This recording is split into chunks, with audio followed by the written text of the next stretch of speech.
Okay, I finally made it to Wisconsin.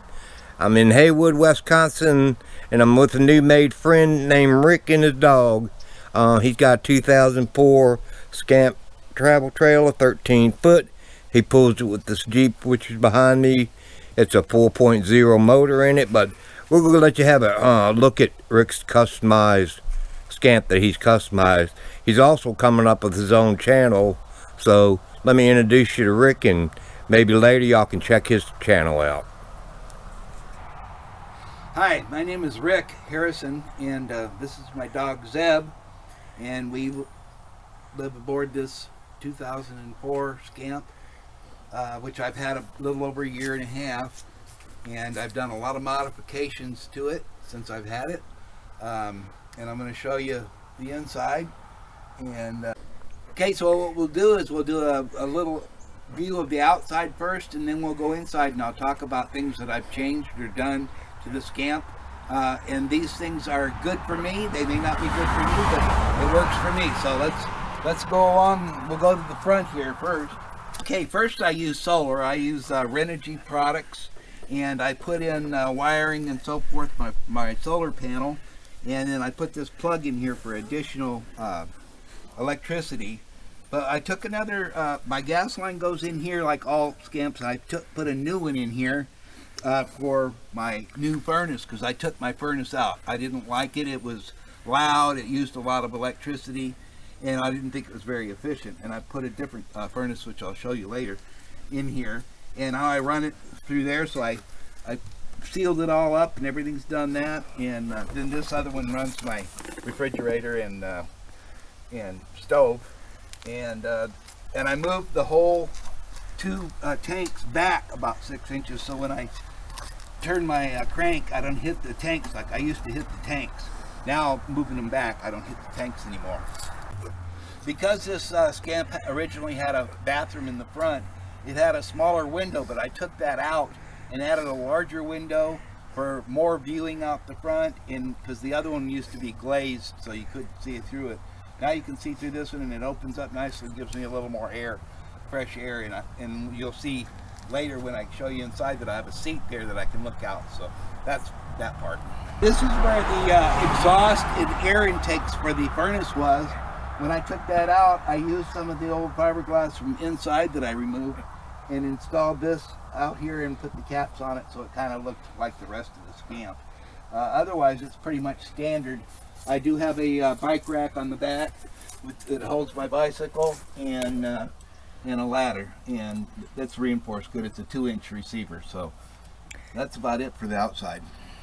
Okay, so here we are, and if you are aware of the layout of the Scamp with the bathroom, there was a wall here with a door, and there's a closet over on this side. So I removed the closet and I put in this swivel chair, so I have a different place to sit. And my battery and my inverter and my battery charger are all back there. And then the wall that was right here, I inverted it and put it on this side and made this into a closet. But I took the door off so it was get rid of weight, and I used cloth. And then I made new curtains for the whole thing that are all plaid to kind of match. And this is a lift-up table, and I'll show you how that looks.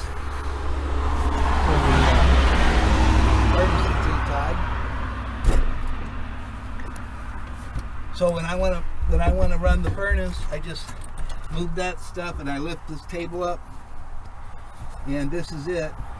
This is a Procom LP 10,000 BTU gas. They call it a ice house heater, and it's very much like the Little Buddy or the Mr. Buddy heaters, except that it does have a thermostat, so I don't have to worry about turning it on and off. And with the table up, the heat comes out nice, and it's very efficient, and absolutely no noise from electricity from the fan. So I really like it, and it's been a great improvement, and it was about $173 on Amazon. So as I was saying, this is the Procom LP heater, and I used to use a Little Buddy Mr. heater, and it didn't have a thermostat, so I was constantly getting up during the night because it'd get too warm or whatever, and turning it off and on, and now I don't have to do that. And having removed all this stuff and have this much more room to deal with, it really makes it more convenient. And then I can sit in my chair, and I have a couple of Caframo fans. I used to use Caframo when I sailed for 30 years. I've had them for 40 years, these kind of fans, and they work great. They're low current consumption, and they're quiet, and I just really enjoy them. I have 2 of those on board. And then I've added other lights like this one, and this one over here, which I use on top of my table. This one is a 110 powered light that I run off my inverter, and this is 12 volt.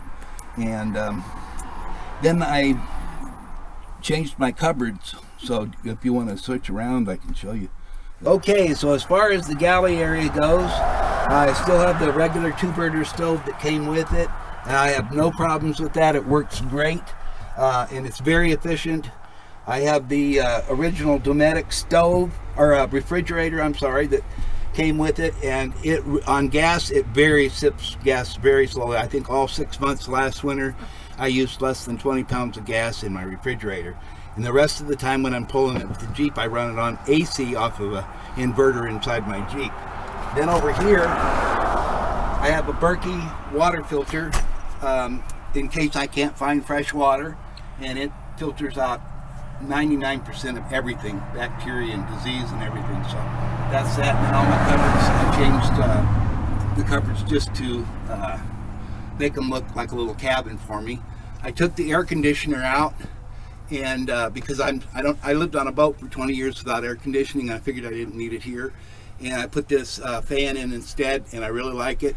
It's a Max Air fan, and it works very well. It has about 8 speeds that it runs on. It can go real high, but at low it's very quiet and it doesn't draw anything. This side where Scamp built the original closet, I took it out. I took the door off first to save some weight, and I put cloth here to match everything else in the camper, and I put 3 shelves in here for holding food. On the top is socks and sheets. Down on this 3rd level I have my ice machine, or my ice maker, and then underneath that I have another table that I installed, and I put a hole in the wall there to access above the wheel well, and so that has worked out really well for me. And I seem to have plenty of storage for everything I could possibly want. I keep more than a month's supply or 2 months supply of food on board all the time, except for fresh stuff. So that works out good for me. And I put a hole down here so I could access stuff without lifting up the bed. I can reach in there in front of the water tank and get anything I want out of there too. Hey, I watched a movie years ago that Harrison Ford made called Mosquito Coast. And he was some kind of scientist that wanted to make a big, huge ice maker down in South America so he could give people free ice. And I agree with him. He said ice is civilization.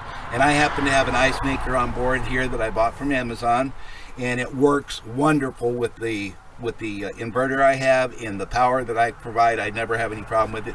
It makes enough ice to use in an evening in about an hour. So I really do enjoy that a lot. And then over here I have my monitor for my batteries and my solar, and this is made by Renogy. Like I said, I use Renogy products. I have a 200 watt Renogy suitcase for the solar panels, and I have a 1000 watt pure sine wave Renogy inverter, and I have a Genius battery charger that's designed to run those kinds of batteries, and it's state of the art. It's very good, totally waterproof, and doesn't require much power at all to use, and I can run that from my Jeep as well.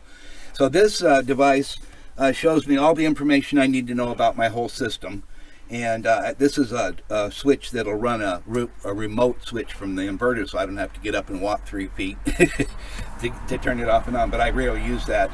So that's what I have. And then like I said, this is my water purifier, and pretty much I put a different faucet in than what's supplied, because this one comes out so I can have it on a if I want to wash my hair in the sink or something like that, I can, or even if I want to stick it outside for some reason. But it's much nicer faucet than what they provide, because theirs are so low you couldn't get it under the sink with it.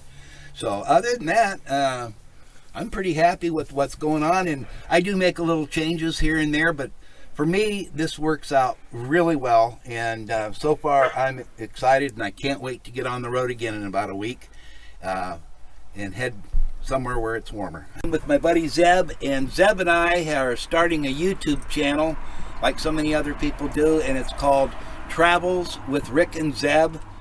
Please subscribe. I only have one video on there. It's not great, but I was just trying stuff, but I'm going to be doing better videos. And I'm going to be leaving in about a week and a half, and I'm going to try to do at least one a week and see what happens from there. And we'll go from that. I basically was going to start doing it for my friends, but I think as long as they're looking at it, everybody can. He's chasing his tail. But that's what Zeb and I are going to do, and can't wait. Okay, I hope y'all enjoyed that. That was Rick and his 2004 13-foot Scamp trailer, and he'll soon be leaving for New Mexico, where he plans on spending the winter. So when y'all get a chance and he starts getting his videos out, give him a check his videos out and subscribe to his channel. And I'm sure he'll be putting out some good stuff, him and his puppy dog there. So check him out as soon as he starts getting his videos out there. And I hope y'all enjoyed this video, and please subscribe, and appreciate you watching.